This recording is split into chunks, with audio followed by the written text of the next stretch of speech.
வசப்படவில்லையடி.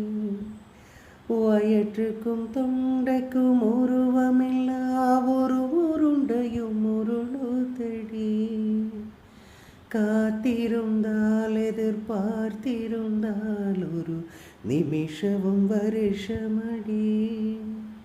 கண்களெல்லாம் என்னை பார்ப்பது போல் ஒரு கலக்கவும் தோன்றுதடி.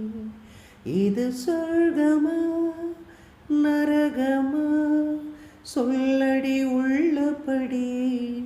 நான் வாழ்ந்ததும் பிடிக்கொண்டு போனதும் உன் வார்த்தையில் உள்ளதடி. என்னவளே அடி என்னவளே எந்தன் இதயத்தை தொலைத்து விட்டே.